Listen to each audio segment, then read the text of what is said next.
I'm Ava Deschaux. I'm Secretary at the Louisiana Workforce Commission. I'd like to thank all of you for participating in today's press event. As we all know, COVID continues, and the Louisiana Workforce Commission remains steadfast in our commitment to help each and every citizen. We are continuing to serve those who have had their employment impacted by the pandemic. Just to recap our 2020 activities. In all of 2020, as it relates to the pandemic, the Louisiana Workforce Commission paid out nearly $7 billion to almost 700,000 claimants. We were among the first states to implement PUA, lost wage assistance, and we continue to operate those programs. As most of you know, the new continuation of CARES was signed on December 27th. The Louisiana Workforce Commission worked steadfast to implement all aspects of the new continuation as quickly as possible. I'm pleased to report that as from Monday until Thursday of this week, we have paid roughly 139,300 individuals nearly $41 million in FPUC benefits. I'll repeat that, 139,300 individuals, nearly $41 million in FPUC benefits. Those are the benefits that are a direct result of the continuation of the CARES Act. The Unemployment Insurance Trust Fund balance as of today's date is $35 million, and the UI borrowing account balance as of today is $133 million. There's a discrepancy in having a balance and a borrowing amount in that we received an appropriation for the trust fund after borrowing had begun, which was expected. And we are continuing to receive interest-free loans as a continuation of the CARES Act bill. LWC has updated our system and is processing the new additional $300 in unemployment insurance benefits. Claimants began receiving payments on Monday, January 4th. I can't say enough about the dedicated team at the Louisiana Workforce Commission who worked New Year's Eve, New Year's Day, and throughout the holiday just to make sure that we could get payments out as quickly as possible and implement all aspects of the new legislation. Of course, these are federal dollars and it extends most of the CARES Act bill. The $300 is in addition to any other unemployment benefits an individual is receiving. The payments will run in most cases through March 13th, 2020, but each specific program has a different number of weeks of continuation. Eligible individuals who file a new claim during the lapse of the CARES Act benefits, December 26th and 27th, when President Trump signed the new bill, will have their prior claim restored. In lay terms, if you were filing, if you were on any type of unemployment insurance at the lapse of the bill, there is nothing you need to do. Those are the individuals that we are processing. So that continues, and that is the lion's share of people, 139,000 people that I previously referenced that have received $41 million. $41 million going into families and local communities that the Louisiana Workforce Commission has sent to citizens this week. We are currently running 7 different types of unemployment insurance programs, each with different rules. That is nothing that any state has ever experienced or that we have experienced in this country at any other time. As previously reported, no one will miss a week of benefits. When the act was originally signed, there was widespread reporting in national media as well as what preliminary guidance that we received, unofficial guidance, that there would be a lapse in a week. Because of when the president signed the bill. Once USDOL gave us guidance, they clarified that and issued a ruling that that was not the case. We know that we have tremendous hold times and we're asking for the patience of the public. That is very difficult to ask, but we are working to clear every single claim in a batch process. And also we are using our hire account where everyone needs to go on and log on to message to individual people because each individual claim is different and makes up a different set of circumstances. The UI team, along with other LWC staff, will begin working nights and weekends beginning Monday of next week, We are currently training people, and the purpose of these extra people is to clear many of the ID requirements and other issues that are on the count, but primarily the ID requirements. We implemented additional ID verification back in November as a result of a fraud attempt, a large-scale fraud attempt, and it's something that other states were experiencing as well.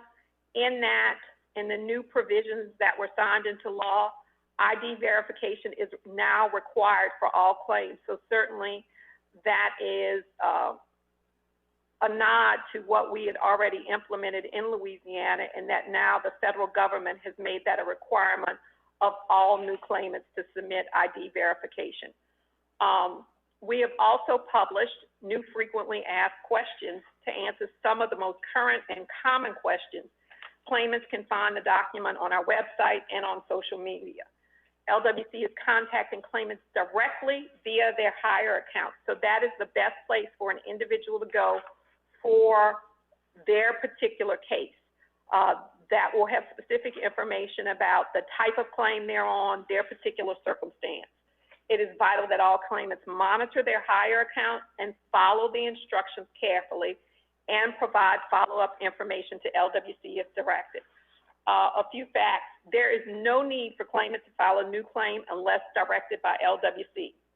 All claimants are required to upload identity verification documents. We, again, are strongly encourage claimants to check their hire accounts.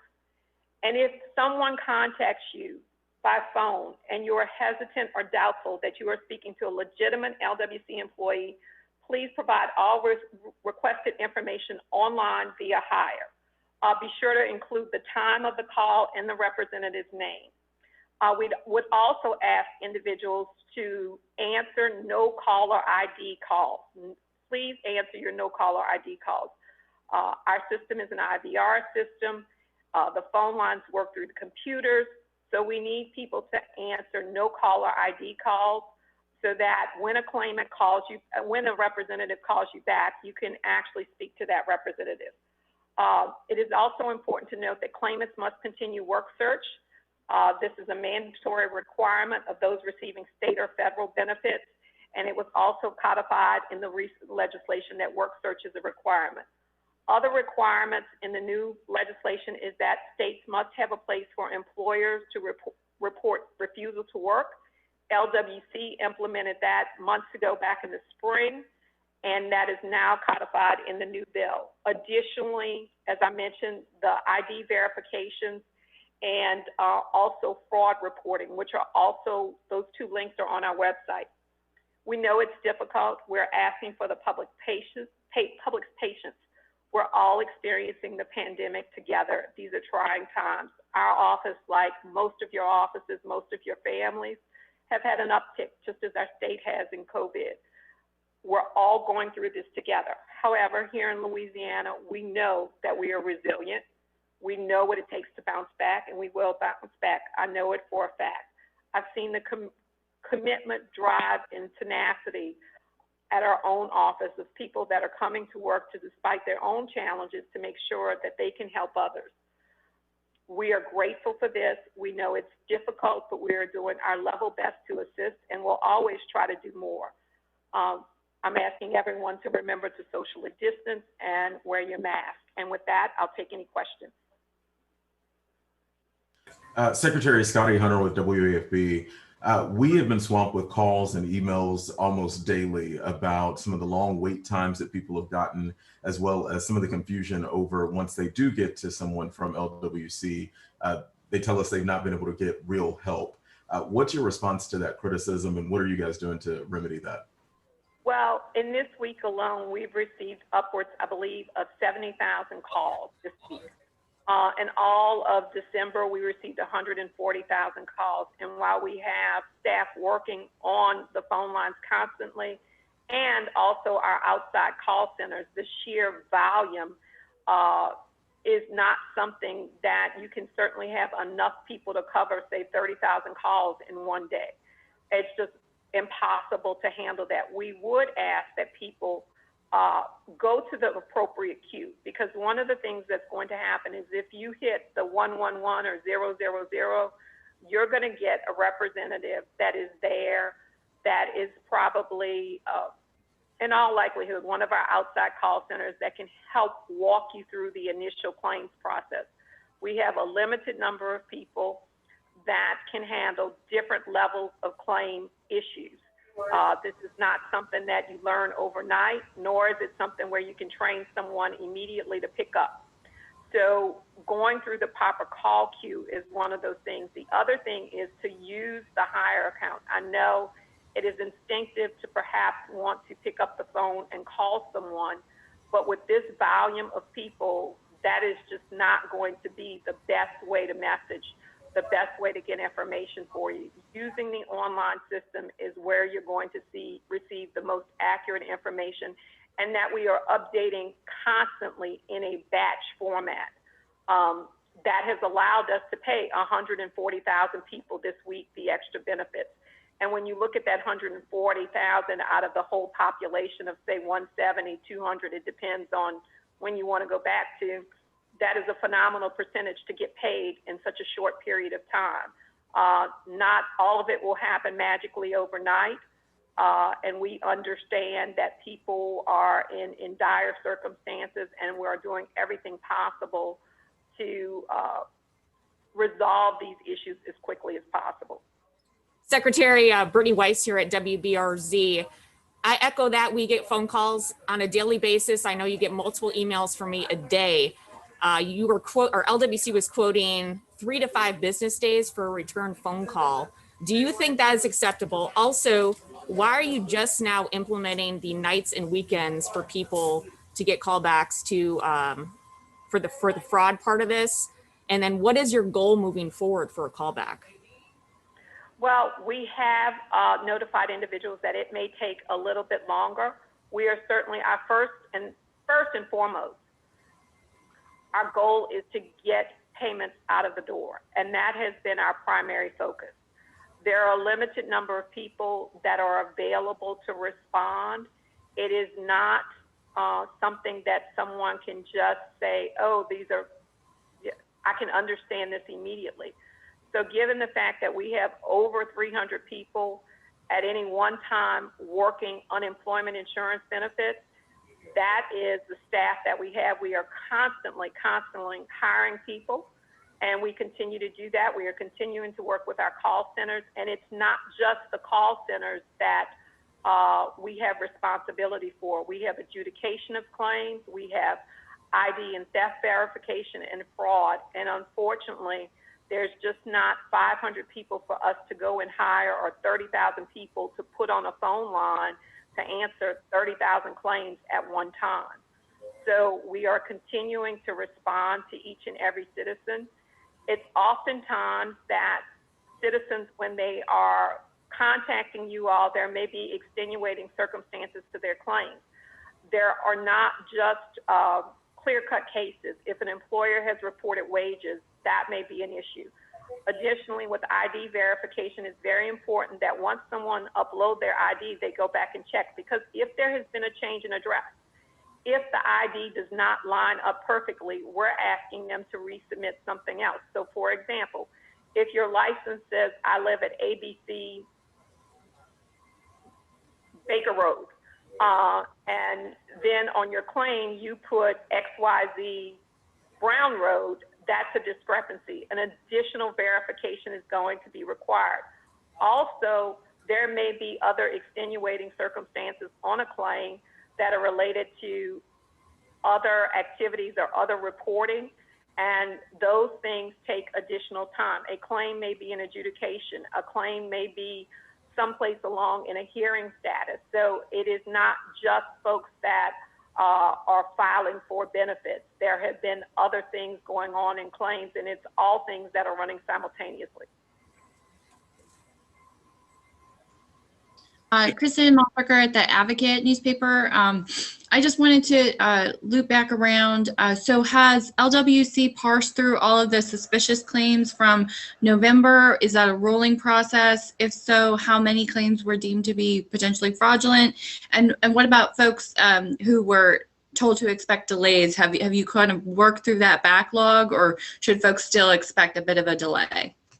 Well, we're requiring, so it is a rolling number because we're requiring all new claimants to submit ID verification. Additionally, with the continuation of the CARES Act bill, it is now a requirement for anyone that is receiving those FPUC benefits or the additional benefits as they roll over to a new claim to submit ID verification. So it is an ever-growing number of people that need to submit ID verification. Originally, when we believed there to be a massive fraud attempt back in November, and I will say attempt because it was something that through our internal processes, we identified that there was reason to be suspicious. That stopped a significant number of claims, well over 100,000. Many of those that we have not received a response from prove that the system did work, that they are in fact fraud because we did not receive anything from those individuals. There are about 20,000 people that we are working through those ID verifications for them, and they may be required to send additional information, or there are other extenuating circumstances on their claims. There are back of the house things, for example, that are part of our security controls that indicate that that is something that we need to further investigate. Much of that we cannot discuss, but there is a reason or puts a claim in a higher degree of review that requires additional verification. We're working with financial institutions on that, the National Association of State Workforce Agencies Integrity Bureau. And so it's all states that are working together. It may be a multiple state claim. It could be financial institution issues where we've received something through our cooperative endeavors with financial institutions. So many ID verifications that are waiting. And it's not to say that these individuals are committing fraud, but there are other flags that must be resolved. For folks who see some of those flags, is it up to them, I guess, to reach out to you all, or up to you all to reach out to them? I think there's some confusion over kind of how that process plays out for people. Again, we are messaging individuals through the Hire account. First, to upload information, we acknowledge receipt of that information, but then there may be other things that we need to verify. I use the address as a very public one because many people know that when you have your license, the address that you put on a claim may have been different. And that's a simple thing to resolve in many instances. We're going to need something that shows that this is, in fact, your mailing address. Going through those is simple, but we will reach back out to those people, and we have to upgrade the training of our staff to be able to do that, and also the security associated with the staff that we have assigned to those activities, because this is very confidential, complex information. Secretary, do you, the fraud, was it, and I realize there may be an ongoing investigation, was it one large effort? Was it like a large conspiracy, or was it just lots of individuals? Are you confident that you stopped most of the fraudulent, stopped those dollars from going out the door? And do you feel like with these new regulations that fraud will be prevented and will be easier to catch? What happened in November, I believe to be a large-scale effort. However, there are constant attempts, both large and small. It's everything from photoshopping of licenses when someone does upload their license. We do have software detection for that. We need the front and back of your license because that allows us to be able to use electronic means, which of course speeds up the process. But there are certainly many, attempts where those with malintent hurt those that are most in need. And we have to do our due diligence and keep up with our fiduciary responsibility to be good stewards of these public dollars, and at the same time help people. So we continue with ongoing fraud. I would say the minute that we and other states implement new processes and new detection methods, those with nefarious intent often are very smart, intelligent folks. And so it is a constant effort to make sure that we are combating fraud and serving each and every individual that we can. And on a different note, so we saw a report from the federal government today that the nation lost jobs in December for the first time, I believe, since April. What are you seeing in Louisiana in terms of recovery from this period, and also if you're starting to see it fall back in terms of additional job losses? Well, our latest numbers, which came out mid-December, 175,000 jobs is basically what we've gained since April, since our high point of the pandemic or the original closure. We continue, while we showed over the month gains, obviously there's an over the year loss across the board.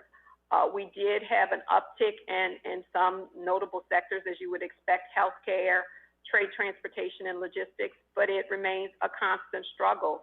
I'm sure you all,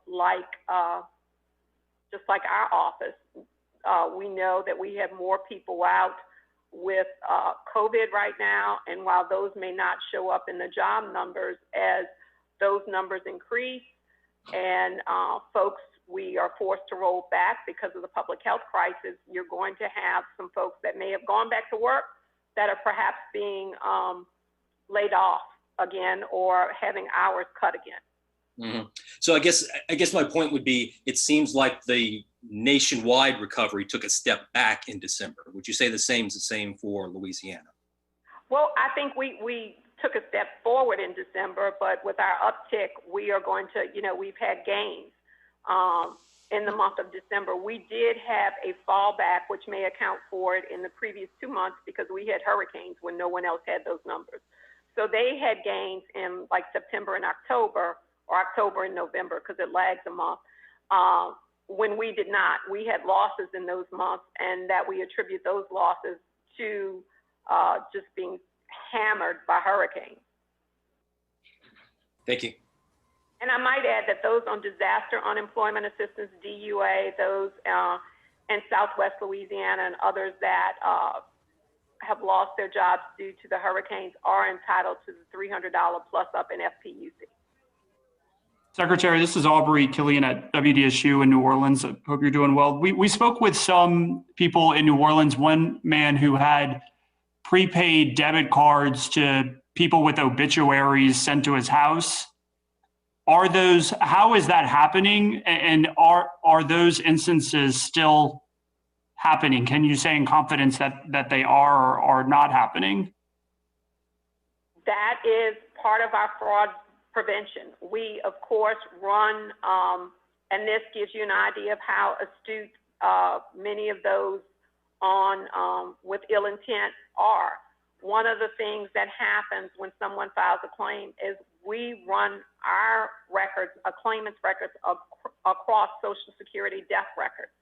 So that says to me that if there is an obituary with someone, that is very astute individuals realizing that a Social Security death record file is not current with the obituary that you may see in the paper. There may be a day lag or two or to something of that effect, and I'm not sure of the number of days. But every time a claim is filed, we run it against a new hire database, a death database, as well as other check databases to verify about is there another claim in another state, and also our wage records, which is for a regular state UI claimant, but now with PUA claimants, it is required for the 1099 and gig workers that we will need those tax documents. And are you satisfied with the way the Louisiana Workforce Commission has served the public during this pandemic? I would say the team has done an incredible job. I point to the numbers. I know that when other states were at a 10% payment rate, we were at an 80% payment rate. I know what we've done in PUA, and I've seen the UI team working 18 hours a day, day in and day out for the last 9 months, doing everything they possibly can. I know that to get lost wage assistance out, we were on the phone while many of us were without lights and hunkered down to be able to make sure that we could get the provisions of the $300 for lost wage assistance out. What happened with Congress acting and the president signing the bill and at one point perhaps vetoing the bill, when CARES originally passed back in the spring of 2020, everyone knew when this ended, December 26th, everyone knew. But place agencies in the position of having it lapse, then having a signature, and we were notified. I can tell you it was 9:30 on a Sunday evening when we received notice that the president had signed the bill. I immediately got calls from my UI people. This is what we're doing. We're waiting on this. We're doing this. We're doing this. We have this in place. This is what we'll think will happen. But we need guidance from USDOL. It placed USDOL in an untenable position as well, because you have people, American citizens, that are waiting, but you did not allow those dedicated public servants that want to help people the opportunity to put systems in place. Because we all knew that this was expiring. We knew it for months. And had we had the time to implement something over a period of time, and we've been put behind the 8 ball consistently. It was that way with CARES. It was that way with LWA. So we are placed in an untenable position of now you have to serve hundreds of thousands, millions of people, and put something in place that's going to work, that you're going to be held accountable for as it relates to fraud and every single other aspect, staffing, everything, and you have no planning for it. It's like going into a game without knowing who your opponent is or what the rules of the game, or really what game you're going to be playing. Given those circumstances, I have to just say, I've had UI chiefs that have worked while they've had COVID. They've worked from home every single time that they could when they were able. We've had staff to do the same thing. Our staff continued to work throughout the pandemic. We have been at the ready each and every day.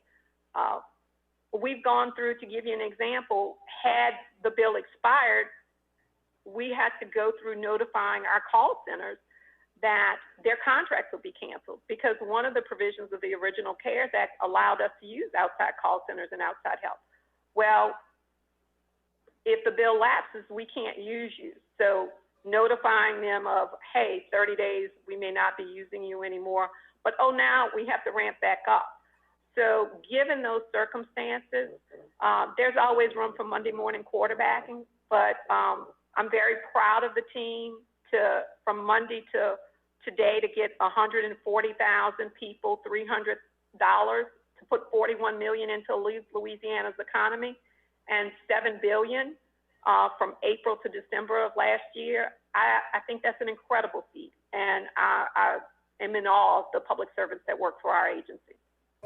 Secretary, are you aware of a civil suit filed 2 days ago in court involving a claimant in LWC? Petitioner says he was asked to prove his identity in December. He did and has not heard back from LWC. We cannot comment on pending legal action. Do you feel you have enough staff on hand to effectively serve Louisiana? Trained staff is certainly something that I wish that I could just say, I could open the door and find those individuals that have 2 years of UI experience. One of the challenges with this is if we use March of 2019 as a benchmark. We had 1,600 new claimants, I think, the second week of March, and 16,000 continued claimants. We have roughly 25 people working our BAT, our benefits analysis team, and our adjudications team on a normal basis. It's one of the things that we go to the legislature and say, we have extra TO about, because where our unemployment rate is or the number of filers we have, it just does not warrant us keeping extra staff on at that time, or you staff according to your need. The challenge with that is what happens when you have something that's unheard of, unprecedented. And so I don't believe that anyone that is in the business of responding to a pandemic can say they have all that they need. We have hospitals that do not have doctors, nurses, beds. And unfortunately, UI systems around the country are in that same position, just like they can't create a nurse overnight, and certainly there's a different kind of technical requirement there. We can't create a UI expert overnight. Gotcha. So it's safe to say you don't feel you have enough to do the job, or just to make sure I'm accurate? Civil service, and of course the governor and everyone in the administration has done everything they possibly can to allow us to bring on more people. We are hiring daily. We're training daily. We've pulled other people from other divisions within the agency to assist in this. But I don't think, unless we had 100,000 people working with each individual person, where we have each individual person receiving perhaps the attention that they feel is warranted or that we would like to give them. But that is just not something that we're able to do. Gotcha. And one last question, is there an estimate on, or a figure on the amount of people that still are waiting to receive assistance? So that number is a fluid number as well. If you look at those that were already on an unemployment insurance claim, you have roughly out of that 140, 30,000 that fall into the basket of there is something else going on with their claim. It may not be an identity issue. It may be another issue, but that is the pool. Now, we do have some folks that perhaps stopped applying prior to the December 26th to December 27th timeframe, weeks, months ago, that now will begin applying again. They may have exhausted their extension, because you have to remember, someone was on a state claim, they could then go to an extension on an FPUC, on a federal pandemic, FPE, the emergency unemployment insurance claim. So you go from a regular UI to an emergency unemployment insurance claim. FPUC is a $300 plus up. The other claim is the one that gives you an extension. And that is, and I'm going to have someone and give it to me, the correct acronym if they can give it to me. I think it's FEPUC. PEUC, Pandemic Emergency Unemployment Compensation. I apologize. After that, you can go on an extended benefits claim. So you might have had someone that was on unemployment before the pandemic started, exhausted their 26 weeks of state benefits, then went on the PEUC claim, exhausted that, then was on an EB claim and exhausted that. So now they can reapply. Those individuals are the ones that may need to reapply. But if you were already on benefits, if you were already filing, you do not need to reapply. So to your question about the numbers, it's difficult to say, because we may have some people that reapply. I do want to make clear, though, that from the time that the FPUC $600 under CARES expired in July, and from the time the new reiteration of FPUC was approved December 27th, there will be no back payment during that period. In other words, $300 is not going to go back to when the $600 lapsed. And those are some of the questions that are flooding our lives, but those are just some of the things that we've tried to educate the public about. And people just want to make sure that they're reading correctly and those kinds of things. And that floods the line, but that is not retroactive back to that date. And claims can only be if you've lapsed in a regular part of the UI benefits. I mean, one of the core programs, as I like to call them, can only be backdated in certain cases to December 1st. Do you happen to have an estimate of how many additional employees you all have brought online to kind of help with this effort? We have 3 outside call centers, and at one point back in April, we had all of our workforce development people, many of our other staff working the phone lines and different aspects of UI as well. We are, of course, now offices are opening back up, staff are transitioning to their regular duties, and we have throughout the pandemic pulled people as we've seen the need to get more people involved. At the same time, our agency is federally funded by and large. We receive only $8 million in state unemployment, in state general fund. USDOL has not relieved us of our duties as it relates to that other federal funding and those other federal programs. So it's a balance for us in pulling people from their core duties. We do use the outside call centers. Those folks have certainly been trained up, and they're now able to do more of a complex level. We will begin, and we are pulling people back in constantly into UI operations. But our office, just like everyone around the country, has experienced an uptick in COVID among our staff. We also, of course, had the holidays where people obviously had been working numerous extra hours and the like, and we did have those folks that just during the holidays we were not able to fully get people ramped up and that sort of thing, and also knowing that at that point we did not have a new CARES Act to implement.